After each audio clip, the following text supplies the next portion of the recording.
there we go. All right. Good evening, everyone. Welcome. Buenas noches a todos. Bienvenidos.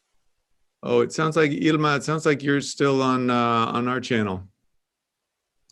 Okay, I'll wait until they send me to the. Mr. Rose, if you can just put Hilma in the translation, please.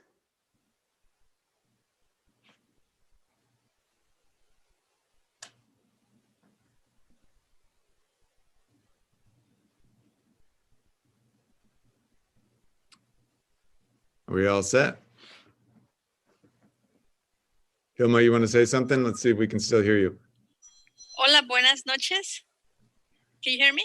Yes, we can still hear you. Okay. Yes, usually I will receive a notification and I accept the notification to be moved to the Spanish room or channel, the Spanish. Okay.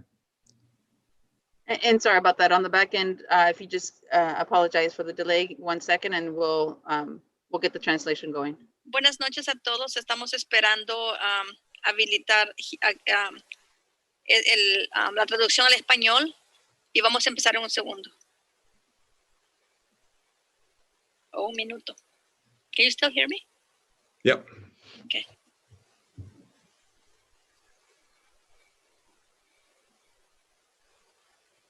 Do you have a ranchera to put in the background or something?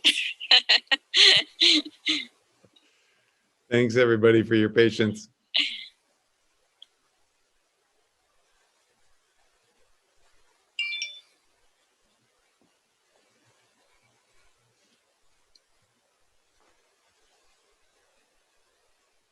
Gracias por su paciencia. Todavía estamos trabajando los detalles técnicos para empezar.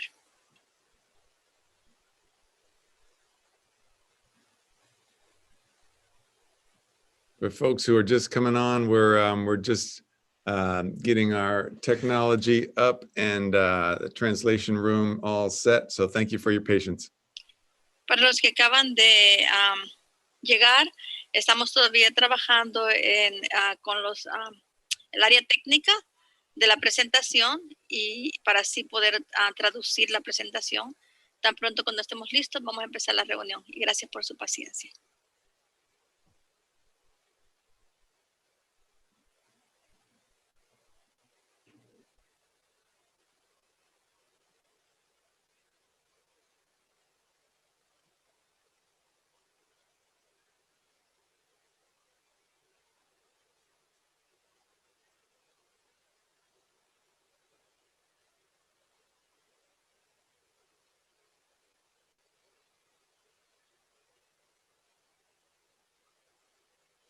Ariel, do you want to go ahead and put up the first slide while we wait?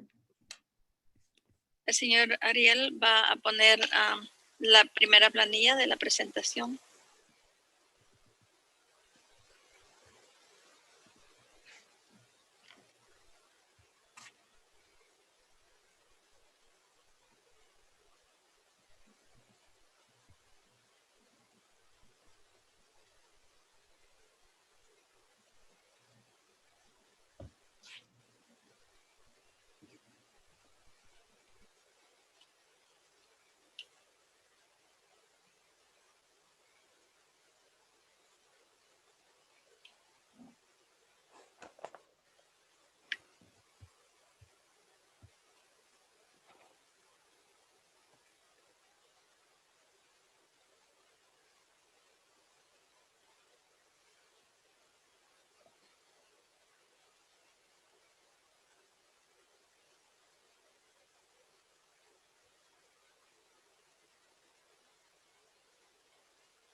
Mr. Rose and Ms. Gutierrez, I wonder if we need to go ahead and start, and then as the translation room comes online, you can go ahead and activate that.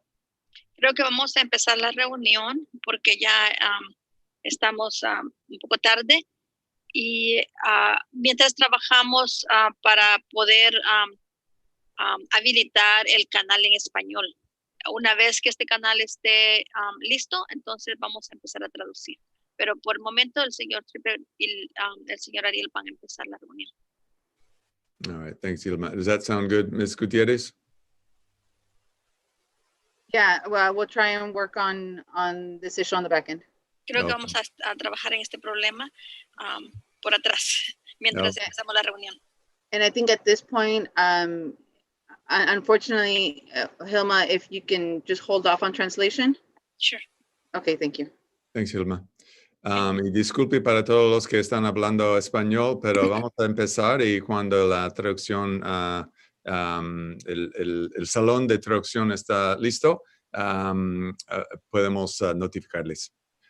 All right, thank you all. So good evening. My name is Dr. Triplett, Superintendent. It's wonderful to have you here tonight. We really appreciate you taking time to join us. Apologies for a bit of a late start.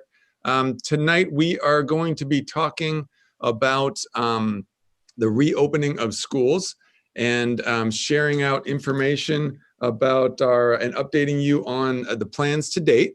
And then also, we're very eager to get your feedback. So, Mr. Delowich, if you can move to the next slide.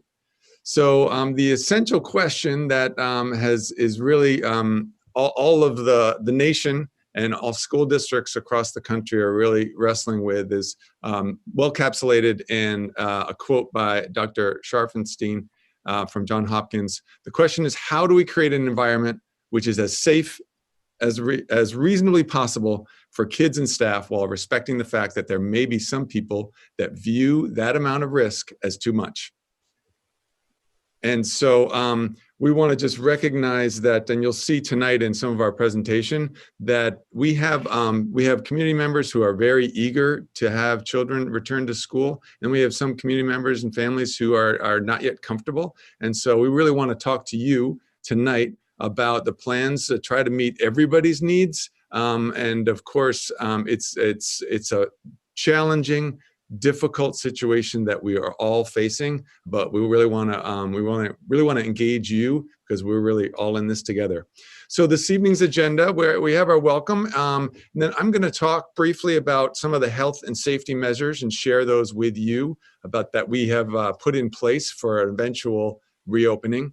I want to present some data to you regarding what you have indicated in terms of survey results that we put out to the community.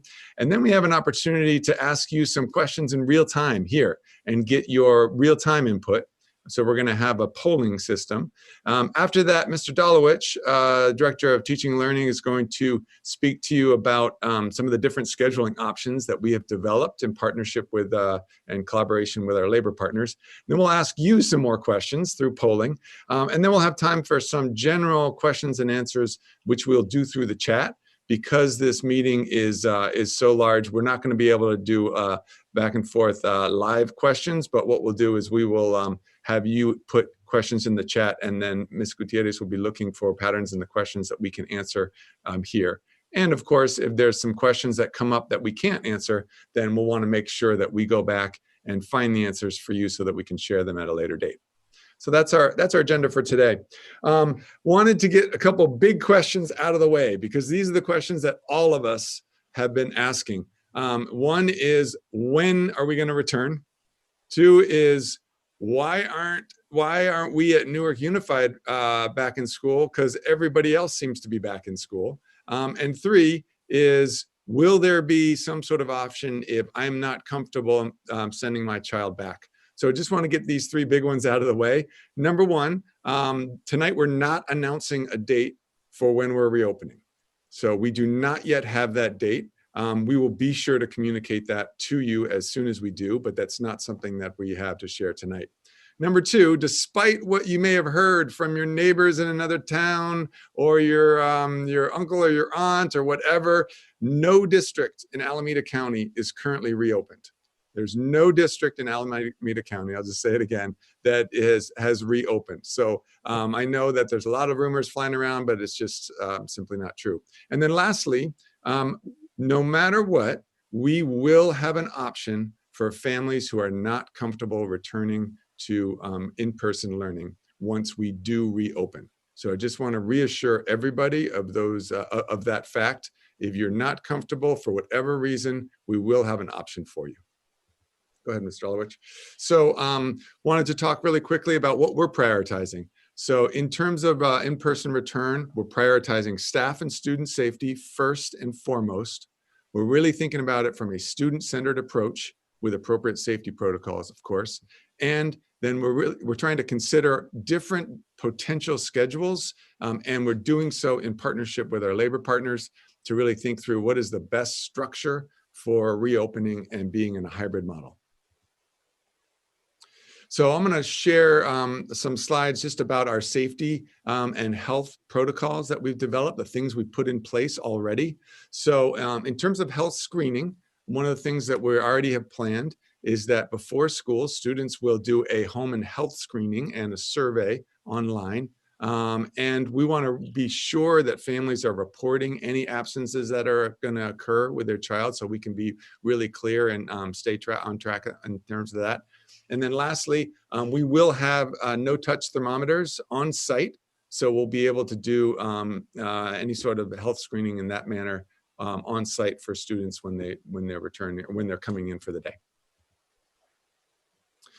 There's been a lot of questions around our HVAC system. That's our heating and air system, air conditioning, heating, etc. And I know that there's been concerns around, do we have the right filters in place to address and mitigate the COVID virus? So just wanted to put everybody's mind at ease. We have replaced the filters on our HVAC systems with MERV 9 filters. So that does address the bacterial spores that could be in the air. So that's one thing. And then secondly, we're wrapping up through some contractors a comprehensive assessment of all our HVAC systems to make sure that everything is operating as it should.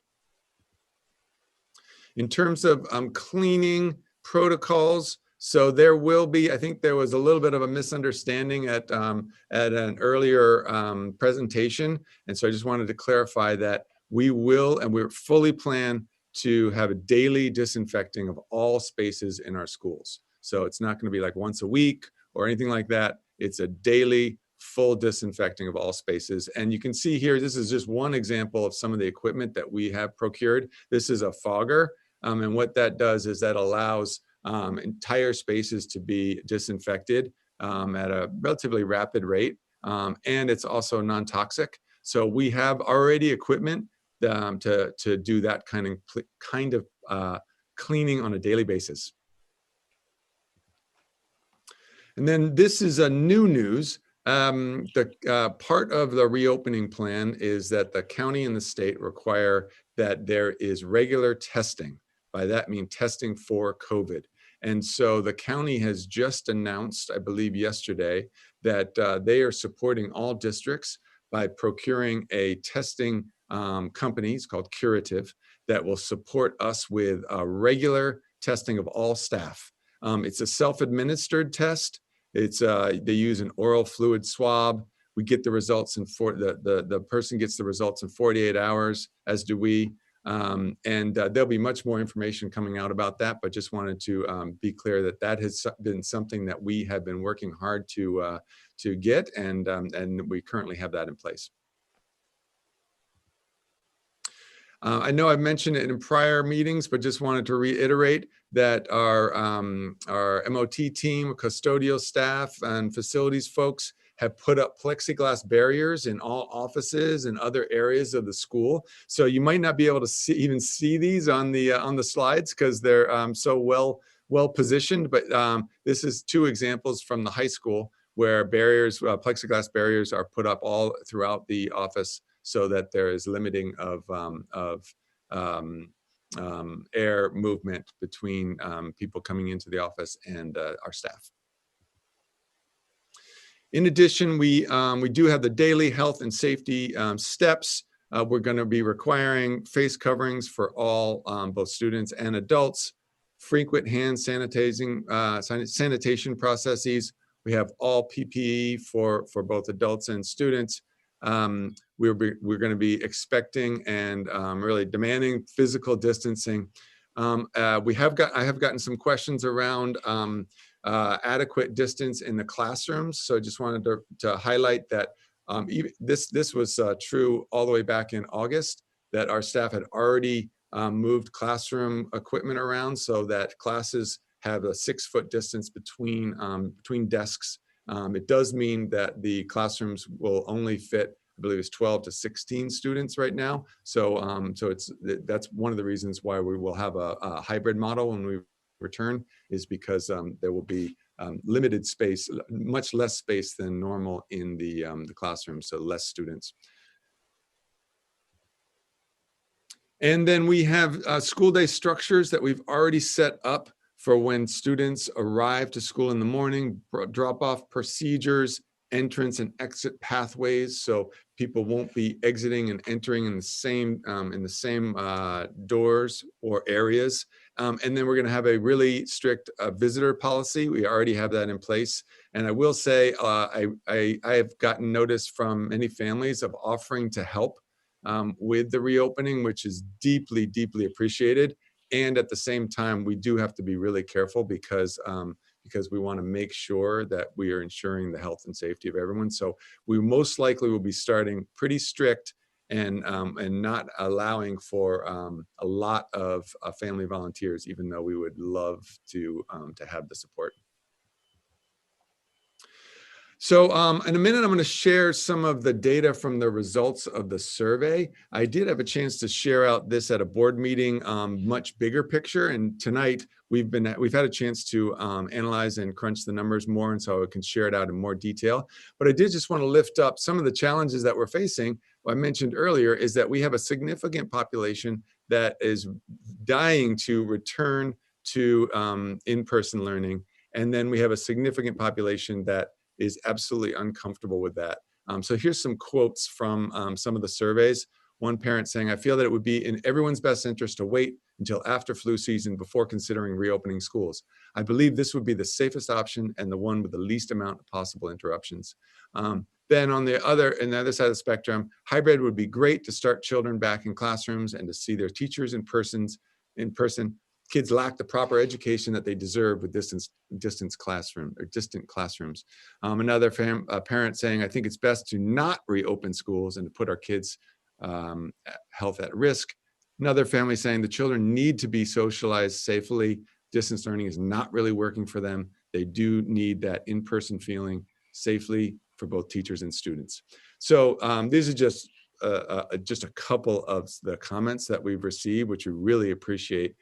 Just wanted to highlight how we need to be able to figure it out for all families, and so that's the challenge that we face.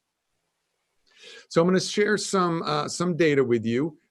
First, I wanted to share it by grade level, and I'm not going to share every single grade level, but I wanted to share. It's interesting that the sentiment from families changes based on grade level. And so here you see, these are from the survey responses. We got about 1,500, or a little bit less than 1,500 responses on our survey we sent out in both English and Spanish. And so the question was, are you comfortable having your child attend in-person learning currently at this point? And or do you want to continue in distance learning for your child? And so you can see in NUSD preschools, significant population, 64%, really said they would like their children to return to in-person, and about 35% said they want to continue in distance learning. That number changes dramatically just one grade up. So in transitional kindergarten, the numbers flip.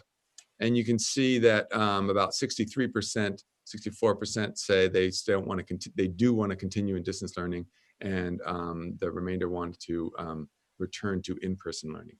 And then if you go back one, Mr. Dolowich, for a minute.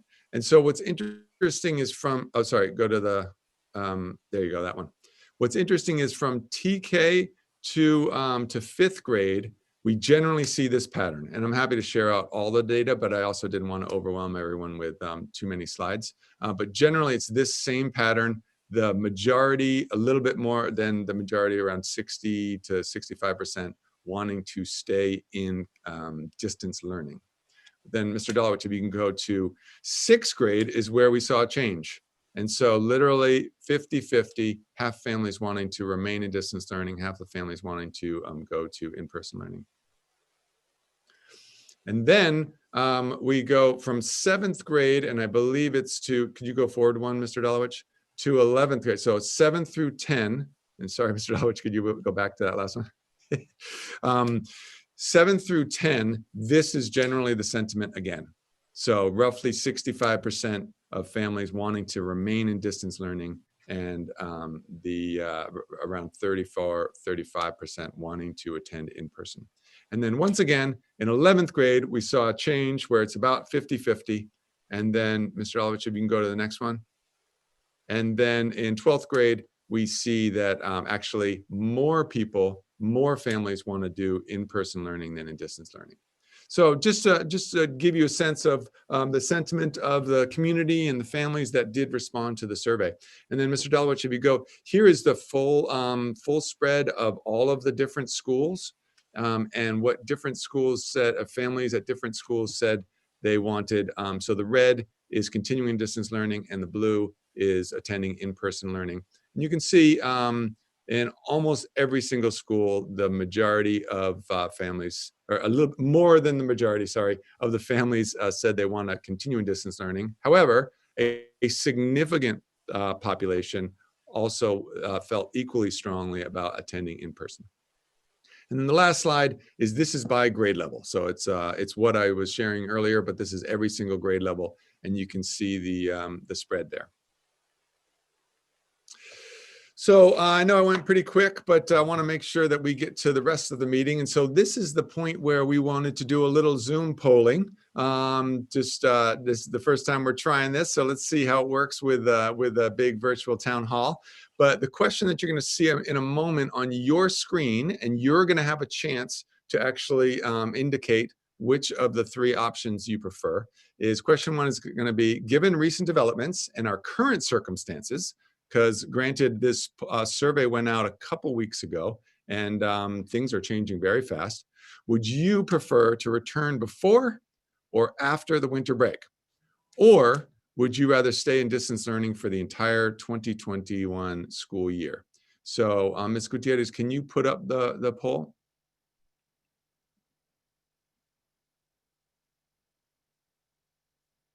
Yes, that'll be going up now. All right, so you can see the options there. If you can go ahead and choose your option, and we'll give it 1 minute, and then we'll see the results from the group.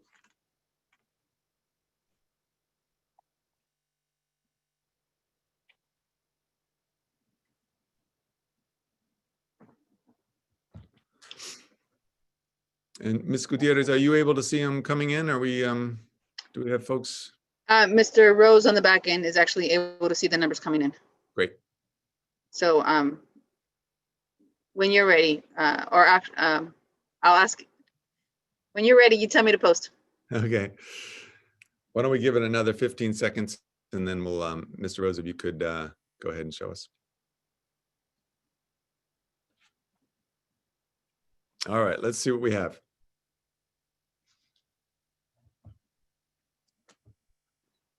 All right, so it looks like we have returned before winter break around 14%, 11 people, return after winter break around 38%, and stay in distance learning for the remainder of the school year around 48%. All right, thank you. The next question, and Mr. Dolowich, if you can go ahead and move forward.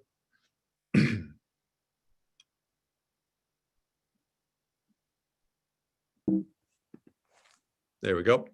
Is a little bit of an added layer to this. And I will preface this by saying the county has really, and the state actually, are really recommending that elementary schools return first, and that there's a staged approach to reopening. So wanted to get your sense, or your opinion. What is your preferred approach for reopening? Do we start with TK2? Do we start TK6, so all of elementary? Or do we start all TK12 all at the same time? So Mr. Rose, if you could go ahead and activate that poll.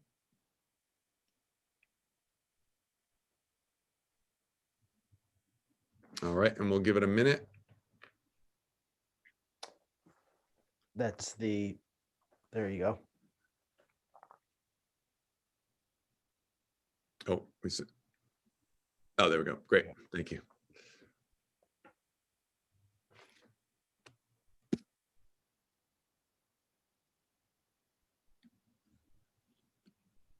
Got about 40 more seconds.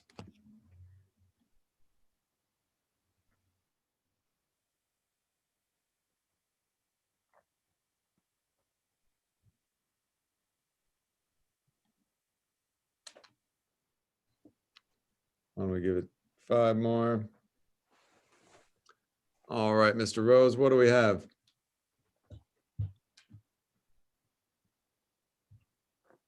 All right, so preferred approach for reopening, about 45% say start just with TK2 and stage it from there. 26% start with TK6, so all of elementary, and then about 29% saying start all TK12 all at the same time. Great. Thank you very much. So this is the type of information that is really helpful to us. And of course, this is one example. And so we want to continue to get input from you, because your really your opinion and what you feel most comfortable with for your children is really critical. And so we appreciate the ongoing feedback. And now I'm going to turn it over to Mr. Dolowich, who's going to talk in more detail about the different scheduling options that we are currently considering. Thank you, Dr. Triplett. Good evening, parents, guardians, community members, and staff. Tonight, I'll be presenting the academic rationale and considerations for reopening. This also includes design challenges that we're currently grappling with, as well as our thought process based on survey data that Dr. Triplett just detailed.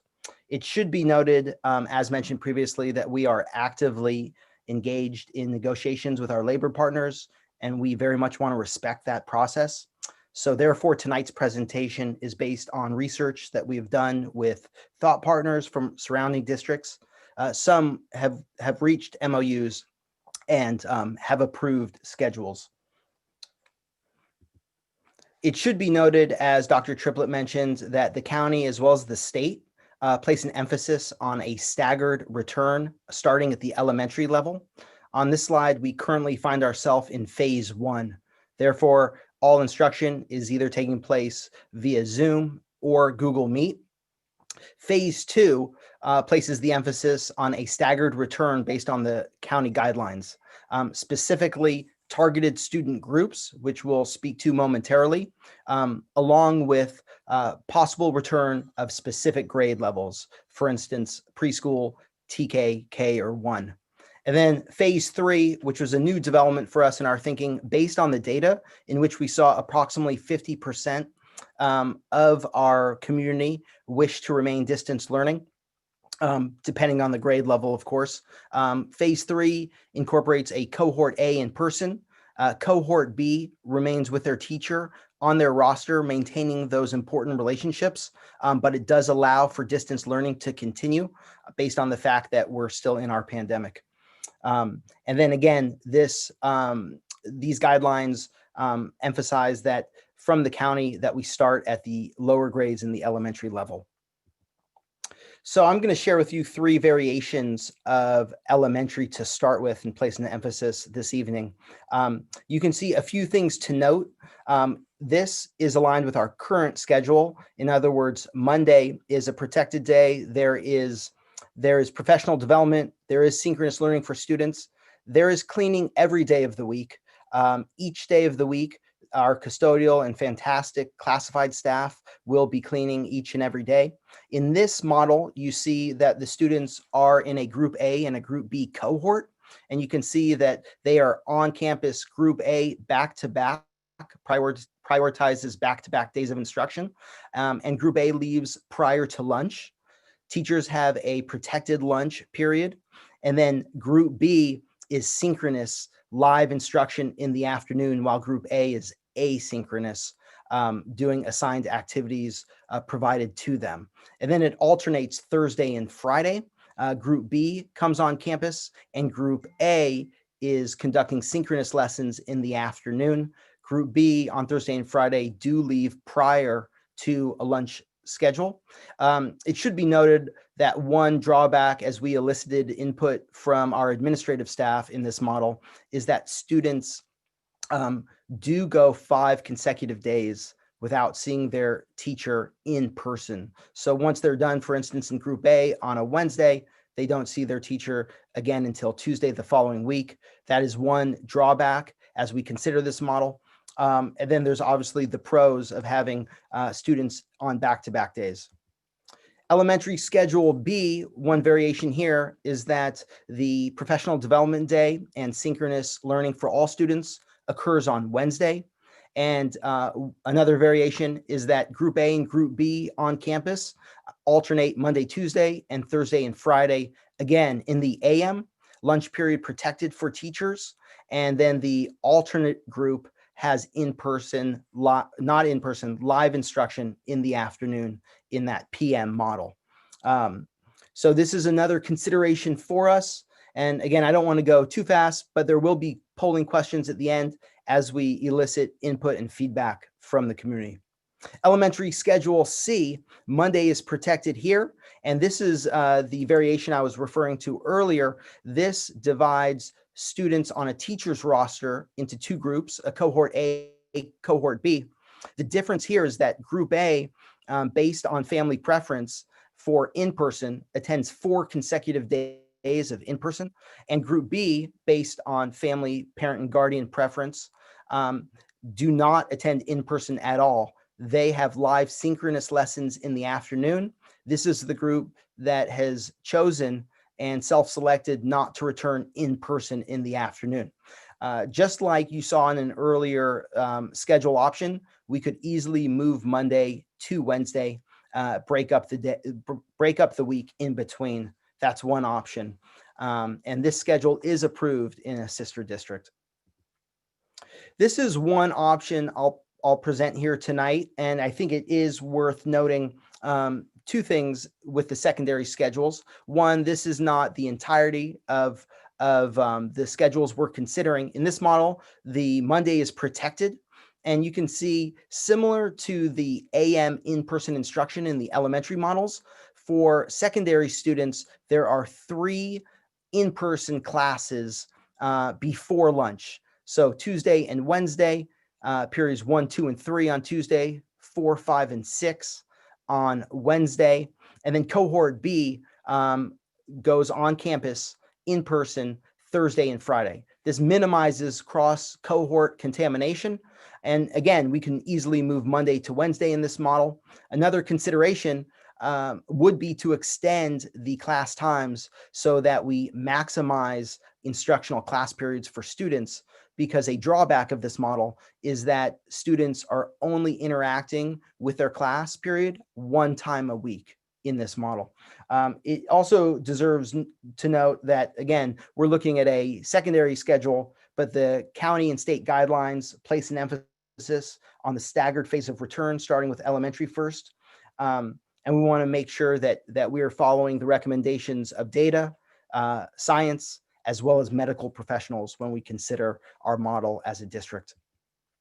This is similar to the secondary schedule. I moved Monday to Wednesdays in this model. And you can see here, cohort A, Mondays and Tuesdays. Again, in-person occurs prior to lunch, 3 class periods. After lunch, the teachers are teaching live synchronous lessons, not in person. So that is something to note for this secondary model that we're considering. And if you can see, Thursday and Friday includes a separate cohort. Again, classified and custodial staff clean each and every day with the safety protocols that Dr. Triplett outlined earlier. So we feel very confident in the daily steps that we are taking to implement and ensure a safe environment for our students as well as our staff, it should be noted. So at this point, based on those schedules, I'm going to pause and I'm going to ask Ms. Gutierrez to poll question 4 for our community.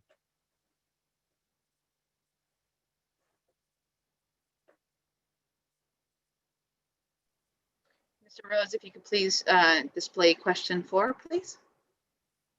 Thank you.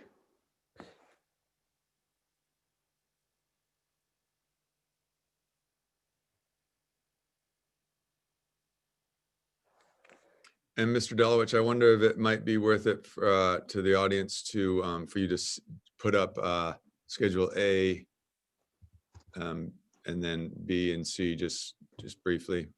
So A, to reiterate, is a Group A, Group B cohort, and Group A attends in person on Tuesday and Wednesdays. Group B attends in person on Thursdays and Fridays. They alternate on those days with the other cohort for live instruction in the afternoon, not in person. Schedule B provides a professional development and synchronous day on Wednesday, not Monday. And you can see cohorts A and B alternate Monday and Tuesday and Thursday and Friday, again, with in-person instruction in the AM, a protected lunch for our teachers, and synchronous live instruction in the PM, again, alternating with that other group, Schedule B. And Schedule C is the only schedule at the elementary model which takes into account cohort A and cohort B. Only one receives in-person instruction based on the data and the survey results. That would be cohort A. Cohort B is selecting with parents and guardians recommendation to remain distance learning, even when the other cohort returns in person. So it's a quick recap for Schedule A, B, and C. Thank you, Mr. Delowich. Let's give it another 15 to 20 seconds, and then we can have Mr. Rose show us the results.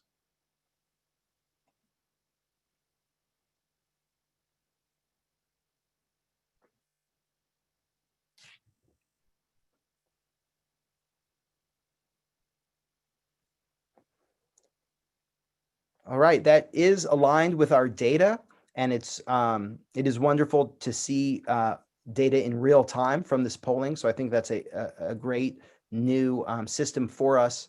So clearly, the community that is voting and weighing in this evening prefers Schedule C.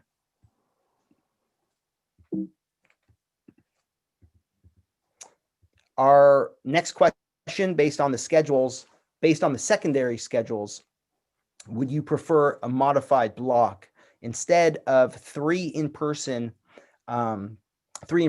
classes occurring before lunch and then students going home?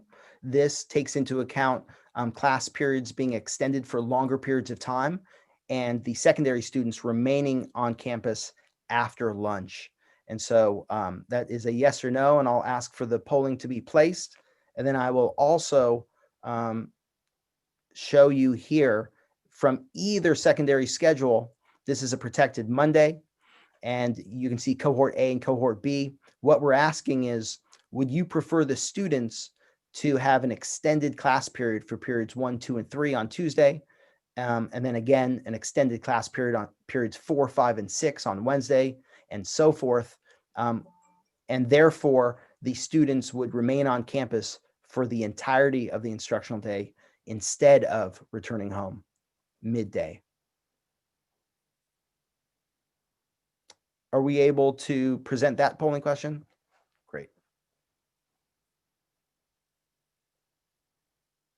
And I understand YouTube is experiencing about a 10-second delay from the Zoom recording, so we'll give it about 20 seconds so that we can make sure that YouTube viewers also have a chance.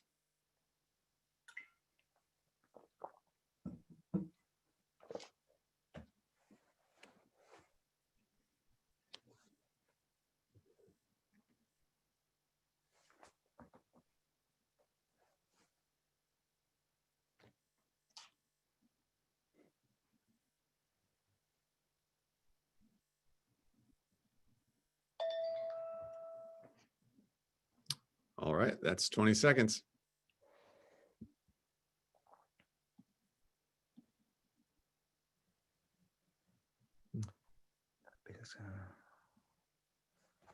Interesting. So very close data. Again, very helpful to be able to discuss and partner with our labor partners, and also take into account the community's consideration. Obviously, here very split sentiment, and so we'll continue, and you'll see in the next steps additional surveys forthcoming.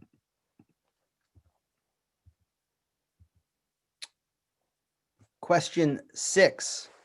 When NUSD eventually returns to in-person learning, and you have a student in an NUSD secondary school, specifically Newark Junior High School, Newark Memorial High School, or on the McGregor campus, would you prefer the student to remain in a distance learning option, yes or no?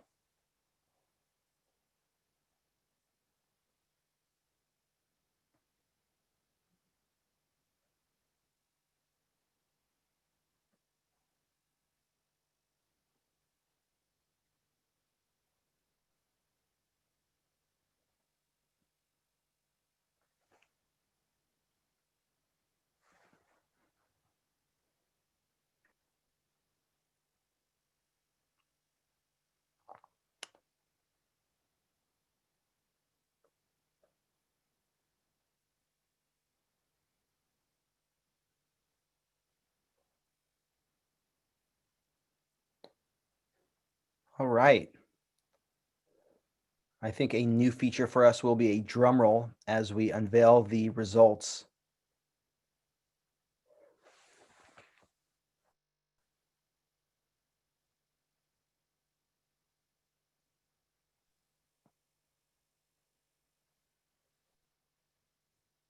And Mr. Dulwich, I understand that YouTube can't necessarily see the poll results. So could you read them for the group? Absolutely. So for this question, if NUSD eventually returns to in-person learning and you have a student in NUSD secondary schools, would you prefer a distance learning option? 44 respondents said yes, they would prefer a distance learning option, comprising 72% of the answers. 17 respondents said no. That is 28% of the respondents said no to preferring a distance learning option. Thank you. So at this point, two things. We would like to be very transparent around the obstacles that many districts are faced with, including our own, and the obstacles that are very specific to Newark that we need to tackle collaboratively. And two, we want to open it up for a Q&A. And so a few of the obstacles to overcome, as well as next steps, include how do we transition before lunch in a manner that minimizes cross-cohort contact. And you can see with our elementary models at this point, we're looking at that half-day model for students to be safe and return home prior to lunch. And so that second bullet asks, for elementary, does one group remain on campus for a half day? And when does synchronous learning for the other cohort occur? For secondary, as we asked in the polling question this evening, for secondary, do we consider a block schedule? In other words, for example, 3 longer periods so that secondary students do not need to return prior to lunch. Some of our current thinking. We are currently preparing training and onboarding along with a timeline for a return, which includes conversations with our labor partners. And as we consider additional obstacles, we are also ensuring the implementation of safety protocols for student and staff. Dr. Triplett outlined requisite PPE, plexiglass, foggers, and more this evening. And so as parents ourselves, as leaders in the community, we know that safety is first and foremost on the minds of our staff and our students. And so that is something that we are taking and tackling every single day as we prepare to return. We are actively including our labor partner and input from our labor partners to reach the best plan that matches the need for NUSD. again, taking into consideration the data and the survey results. We are considering alternatives for families who do not wish to return in hybrid. And as Dr. Triplett mentioned at the onset of this town hall meeting, that there will be a distance learning option for our students. And we are committed, based on survey results, our website, social media, as well as town hall meetings, to communicate clearly and consistently with community and all of our stakeholders in good faith agreements. And so our next steps, and we're going to open it up momentarily for questions and answers, is to build and determine the phased approach in alignment with recommendations from medical professionals and from the state and county guidelines, to continue to elicit input and feedback from our labor partners, explore all feasible options for our Newark community. We do want to say very unequivocally that we are willing not only to work collaboratively, but creatively for what's best for students and take a student-centered approach. We will continue to engage our parents and guardians with an additional survey, so please look for that. And we will align preparation practices with county and state guidelines for hybrid plans. Again, this takes into account safety protocols, as well as safety considerations in terms of the requisite PPE and face masks, as well as considerations for outdoor instructional space. Our next town hall meeting is scheduled for November 10th at 6 p.m. We promise to problem solve the Spanish-speaking translation component for November 10th.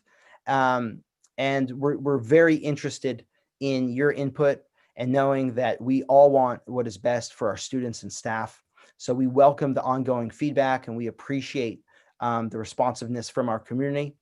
And so at this point, I believe I'm going to stop sharing my screen, and then we will turn it over for questions and answers. Thank you, Mr. Delowich. I thought you were ready to close out, and I was going to be like, no, we still have the question and answer part. So we want to now give time to field any questions from the audience, and I believe Ms. Gutierrez is going to be monitoring the chat for questions. And like I said earlier, if there are questions that we can answer now, we'd be happy to. If there's some questions that we actually can't answer, then we'll be sure to get back to the community with the answers as soon as we can. Ms. Gutierrez, were you going to share something? Do you want me to start with the questions? Yes, please. There was a question from a parent asking if we're going to start with the elementary school students first, if it's possible to start with the upper grade of the elementary school. And before you answer, if I may just tell all the community members, please type your questions in the Q&A section, preferably not the chat. Oh, thank you. Great. So Q&A questions into the Q&A section. And the first question being, would it be possible to start with the upper grades of elementary versus the lower grades? That's definitely something that we can consider. I think what we most likely are going to want to do is think about how we actually start a return with very small groups of students that that are, for whatever reason, really struggling with distance learning. And so probably starting off with groups like that. And if some of those groups are in the upper elementary grades, then that would definitely be something that we would consider. There were a few questions regarding families with multiple children and whether they would be in the same cohort, as well as families who do not live in the same household, if they would also be able to be in the same cohort. Great. Did you want to jump in there, Mr. Delowich? You look like Sure. you're We've been planning for that in Ed Services, so we are able in our IT system Synergy to run a query where we identify siblings and place them in the same cohort. And so the answer is yes, and that will obviously be an option for our families in Newark. Thank you. There is a question around childcare, whether that would be available when returning back to school. Great, thank you. Yes, we are. We're currently working with our labor partners to solidify the childcare option. But absolutely, our hope is that we have childcare up and running for the reopening. There was a question around plexiglass and whether plexiglass would be used around the desks of the students. Thank you. So feel free to chime in, Mr. Delowich, but we currently have plexiglass in office spaces and in other, what's the word, general spaces, cafeteria type spaces or anything like that. But we don't currently have plexiglass set up for each individual desk. Yeah, that is correct. I would also add, in the student's sake, in terms of configuration in the classroom, there will not be plexiglass. However, there are different ways in terms of positioning the students so that they remain with the same cohort of students in that classroom, and also wear masks at the same time to keep those on within the confines of a classroom, but there will not be plexiglass per se on the student's desk.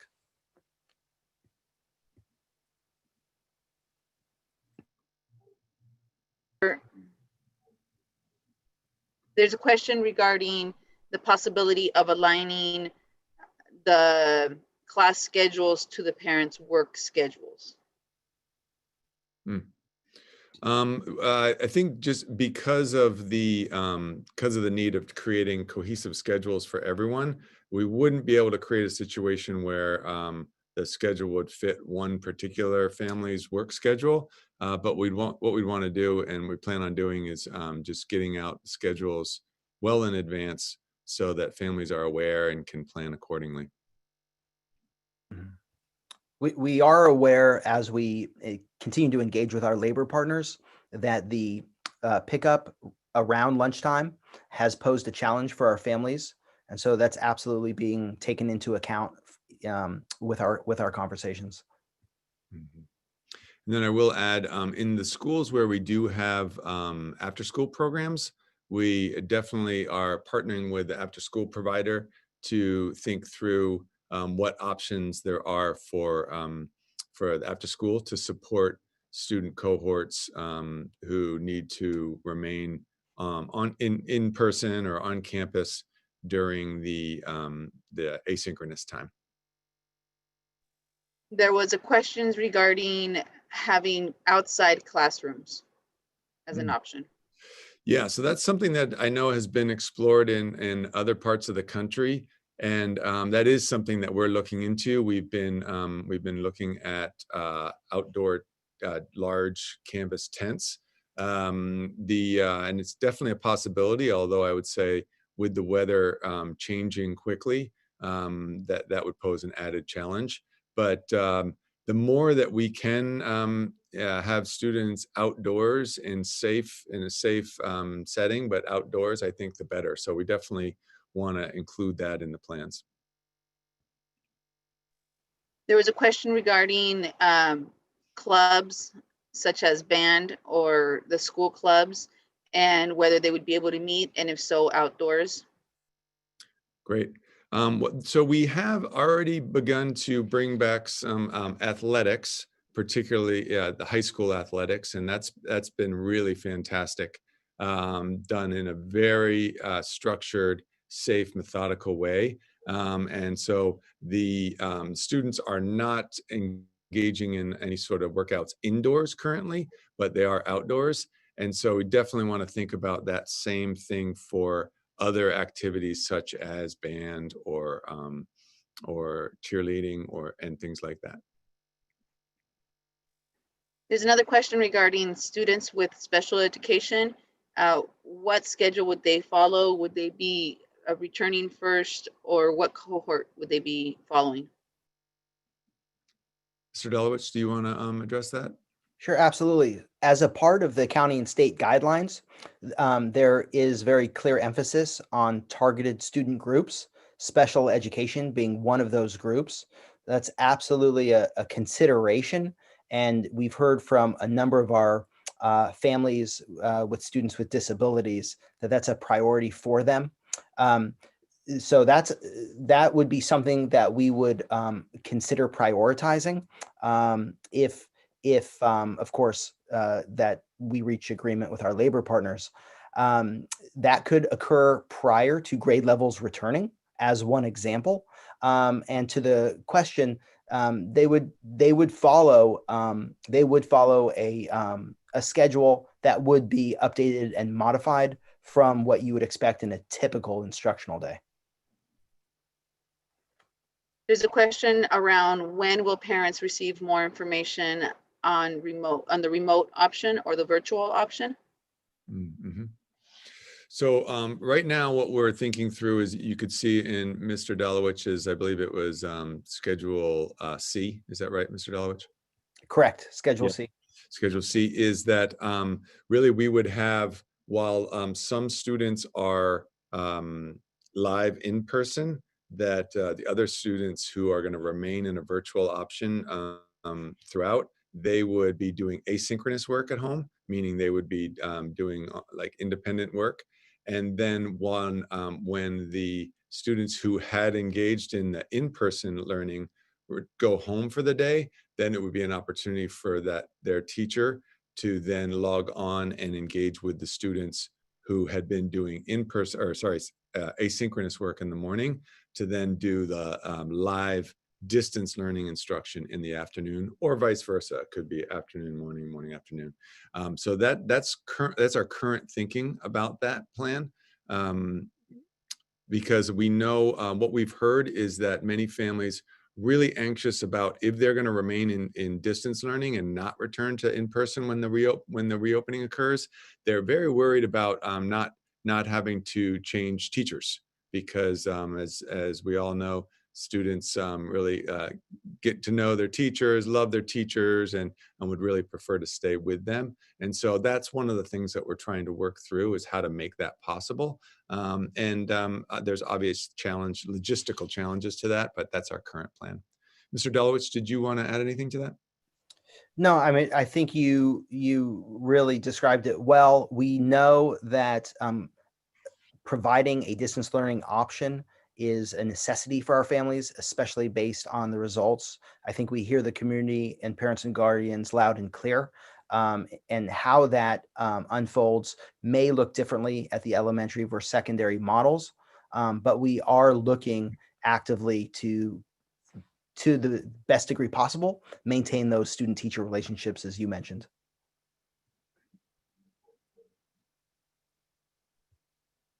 There are some questions around the day-to-day life of the student. Will they be playing in the playground? How do bathroom breaks? So a little bit of the day-to-day for the student. Great. Okay, I can start, and then Mr. Delowich, if you want to add to that. So in terms of, for example, bathroom breaks, we're definitely, we want to be very careful and thoughtful about how those occur. So that'd be an individual bathroom breaks, and we would want to make sure that there's appropriate cleaning from adults in between any bathroom visits, but of different kids. So there wouldn't be sort of like what is sometimes occurs in regular times, where there's bathroom breaks and a number of students use the restrooms at the same time. That would be on an individual basis.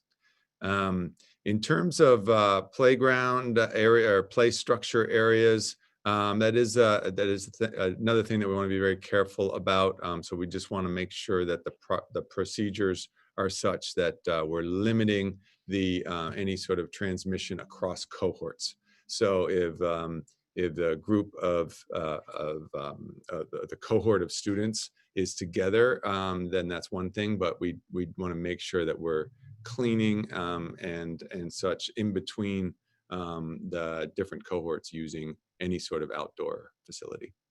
Mr. Delowich, did you want to add anything to that? Sure. 3 points to place emphasis on. We would obviously minimize gatherings. We want to maintain cohorts together and not cross cohort contaminate. taking that into account, as well as maximize the outdoor opportunities. One series of research articles we looked at were European schools that successfully engaged with in-person learning during the pandemic, and outdoor spaces look different at the elementary level. For instance, students could bring towels, and there could be marked off areas for various cohorts. That would also go hand in hand with the equivalent of recess, if you will. They would stay in those various places, again, weather permitting, and this would most likely be post-winter. And then in Southern California as well, in a preschool, in terms of the outdoor space, looking at articles that just validate how to maintain safety for the students and the staff with environmental conditions allowing. So those are absolutely considerations for us as we look to maximize safety. There's also questions around testing for either students, athletes, and teachers. Great. And I assume you're talking about COVID testing? Okay.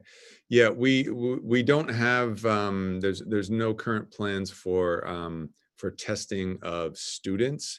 That's something that would need to be done through the family and the family's healthcare provider. The county and districts just don't have the capacity to do that level of testing.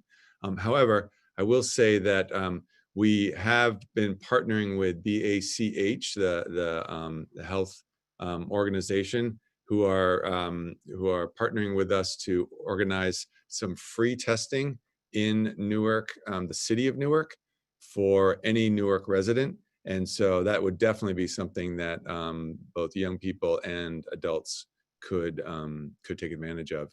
I think there's going to be certain days where there is free testing from BACH, both on some of our facilities, but then also on Ohlone College's facilities.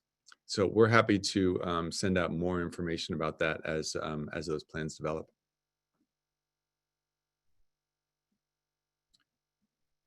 I think there was a question about protocols that staff and students that we would use for if staff or students test positive. So I didn't include it in this deck, but I'm happy to share it at a different time. We are following all of the county guidelines. They're very clear about any certain incident, what we do in terms of addressing exposure, potential exposure, or actually a positive test. So we follow all of those guidelines. And something else that we did not have in this deck is every district now has a COVID liaison. So we have one as well. And she's been trained by the county Department of Health.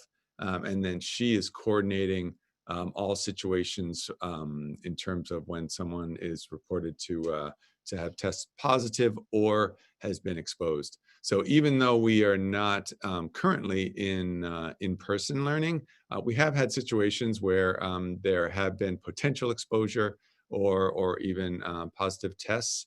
And so we've been following all of those protocols and appropriate communication. And those, I will say, those protocols are all available on the County Department of Health website, as well as I believe we either have them or we can certainly, if we don't, we can certainly post them on our website.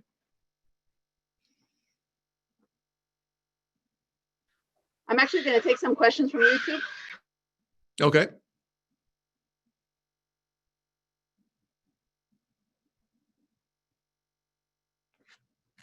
They're asking about class sizes. What are the class sizes look for high school, junior high, and elementary? Great.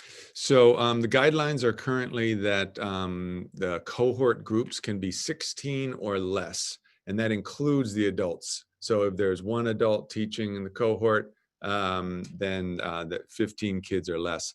In many of our classrooms, while we could be following the guidelines at 16, some of our classrooms are not large enough to have 16 desks with appropriate social distance or appropriate distance between desks.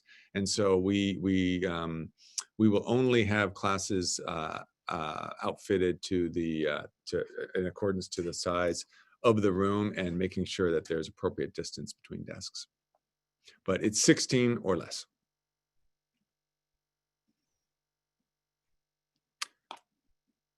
I also see a question in here about reopening of secondary. Is there consideration for teachers moving from classroom to classroom instead of the students, which is definitely something we're considering in secondary. We really want to think through how we minimize contact. And in the case, the challenges of secondary that Mr. Dolowich lifted up in his schedules is that since students have different teachers and are typically with different students in each class, that's posed additional challenges for us, and honestly is one of the reasons I believe that the county guidelines are such that we first start with elementary school, because it's much easier to maintain a cohort of young people without cross pollinating, so to speak, in the younger grades where there's one teacher for a smaller group. So that is an issue, and that is something that we definitely are considering is, would it be safer for the teacher to move in the secondary versus the students from classroom to classroom? Any of those kind of decisions, of course, we're going to be doing with our labor partners. There's a question regarding the mask requirements for students. So all students will be required to wear a mask while in school, as well as adults. So that's standard practice across the county, and that we will definitely be very strictly adhering to that. And there was a question regarding getting more clarification on the 3 options of the schedules provided by Mr. Dolowich. Getting more clarity on those schedules? Correct. Anything specific? No, I think they just wanted to go over it again. Maybe if we can just share them on the screen. Sure. We can absolutely also post those on our website. I'll share my screen now, although I closed that window. So if you want to ask the next question, I will pull it up first. There's a question regarding ELD students or students with a second language, if they will receive any additional help while on distance or hybrid model. So currently in the distance learning setting, the schedule is set up so that there are whole class times in elementary, and then there's times actually in all grades, and then there's times where teachers work with smaller groups. So that has been the time where teachers have been the small group time in distance learning is when the teachers have been utilizing that to support English language learners or other students in particular that need additional support. In the options for in person, that, just to be totally honest, that will be more challenging, because you see that with that schedule, particularly with the schedule where about half of the students are remaining in distance learning and half are in person, it is going to mean that the teacher is going to have to divide their time part with the students who are in person, and then part of the day with the students who are remaining in distance learning. However, I think within that, it's definitely possible for teachers and schools to think about how they create small groups to support students who are English language learners or other students who need additional support. Mr. Dolowich, do you, looks like you have the slides back up. Ms. Gutierrez, was it particularly elementary or was it secondary? I believe it was elementary. Okay.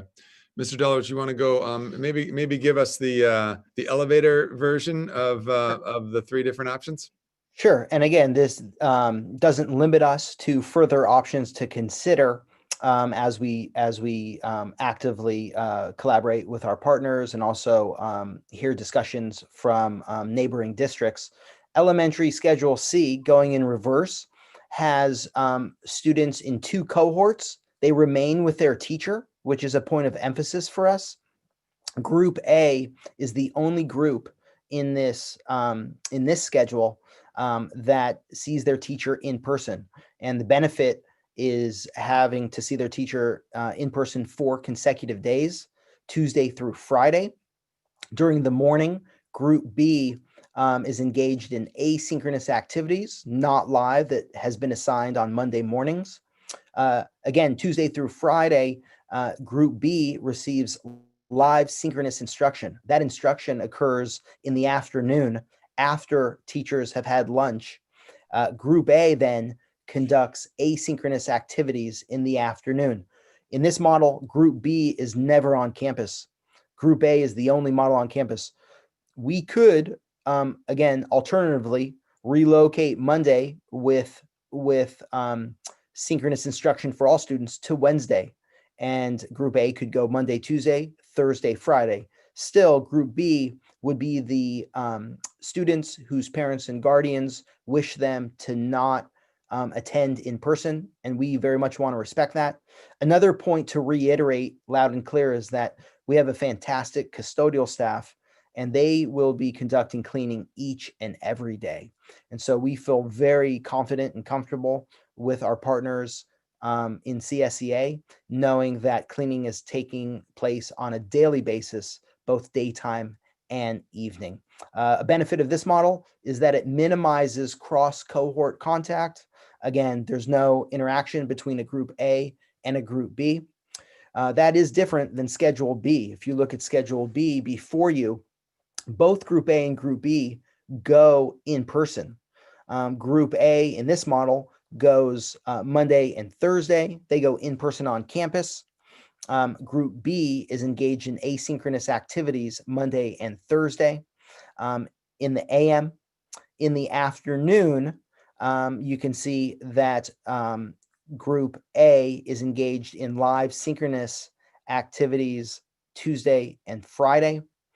Group B is on campus in person Tuesday and Friday, again in the AM. And then in all days in this model, students leave directly prior to lunch. Students are at home during lunch. And again, that was a question that came up from one of our community members around the length of the day and taking into account childcare, which we absolutely understand that question. So it's an ongoing consideration. And then again, the separate instruction happens in the afternoon here. This is different than Schedule A. Schedule A has Group A and Group B going on campus on separate days. Group A in this model, Tuesday, Wednesday, and Group B, Thursday, Friday. And so students do not overlap. And again, the alternate group has synchronous instruction with their teacher in the afternoon. So no students are on campus in the afternoon. And I hope that helps provide some context and clarity around the elementary schedules. Absolutely can take into account feedback and input as we continue to collaborate to reach the safest model first and foremost, but also prioritize our students and staff. And Mr. Dolowich, while you're on schedules, there was one specific to secondary schedules and whether there was any reduction in the instruction of one-on-one live or FaceTime instruction. So in this model, when students are on campus before lunch and then they go home, the class periods are shorter, similar to what we experience in a traditional secondary model, approximately 55 minutes, 55 to 60 minutes pre-pandemic. One question which we asked and polled about was a modified instructional day. Currently, the secondary instructors teach up to 75 minutes. And so we could prioritize up to 75 minutes of instruction. But in that case, students would not go home prior to lunch. They would be on campus, and we would have to logistically address students on campus during lunch, for example, remaining in the same class with the same cohort. As again, we mentioned rotating personnel. That would be one offset to extending the day to a full instructional day. And to the community members' question, this does reduce the number of instructional minutes compared to a modified instructional day. But the safety feature is that students are excused, they're getting lunch, and then they're leaving campus, and there's synchronous instruction in the afternoon. What this does is minimizes the hallway to hallway interaction, the cross cohort contamination, and it improves the safety factor for students and staff. So those are points of consideration. And I believe the last question would be regarding a partnership with AC Transit and whether they would be able to work with our schedules. Yeah, we have a positive relationship with public transportation agencies. And so we do think we're very optimistic that we can coordinate in terms of AC Transit.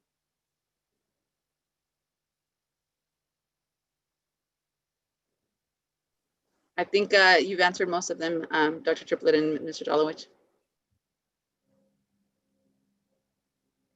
All right, wonderful. Well, that's perfect. We're just about at time.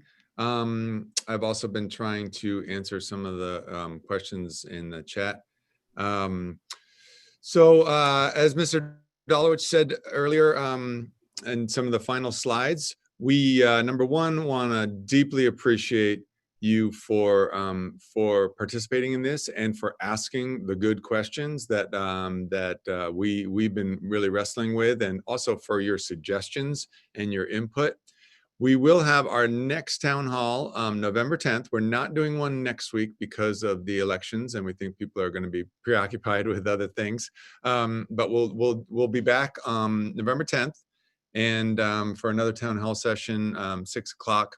You can expect to see more information and links on social media and on the website. I know there's also some questions about okay, well, when will we know the date? And that's a really good question. Here's what I can personally guarantee you is number one, we can guarantee that we will give 2 weeks at least notice before any reopening. So you can expect to have plenty of time to be making plans, thinking through your decision. We are going to continue our ongoing conversations with you, engaging with you, as well as with the school board, and as well as our labor partners. And honestly, we really hope to be able to announce a date, even if it's not extremely soon, but we hope to be able to announce a date with our partners in the near future. Hopefully in the next couple weeks, we could announce a projected date of when we are planning to reopen. I can tell you that in many districts in Alameda County, right now, they are projecting to open in January.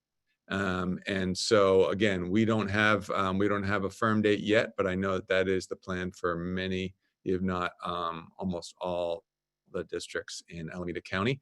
And the other thing I did want to leave us with is in advance of a reopening, we definitely want to continue to think about how do we meet the needs of the students and families that are really, really struggling with distance learning, who are, for whatever reason, unable to get onto distance learning, and have different situations that just make it extremely hard.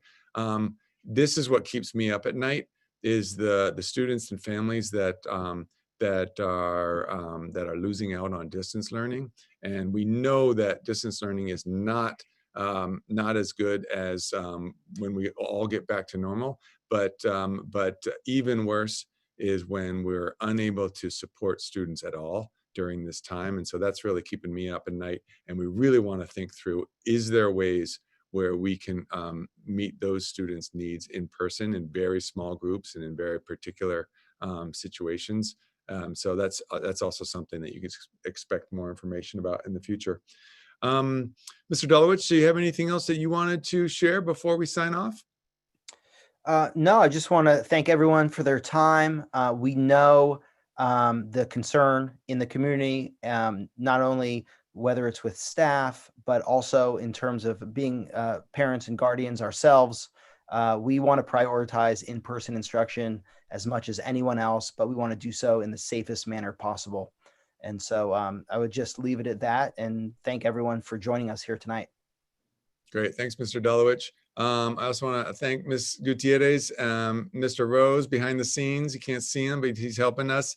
And also, Ilma, thank you so much for always being here for translating.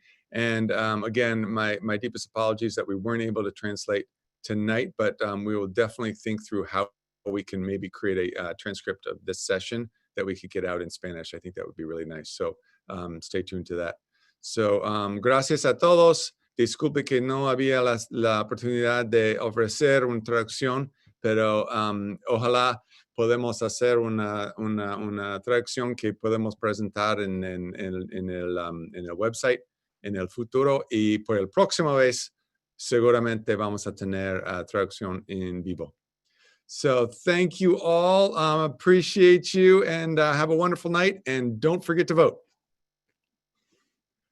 Take care, everybody.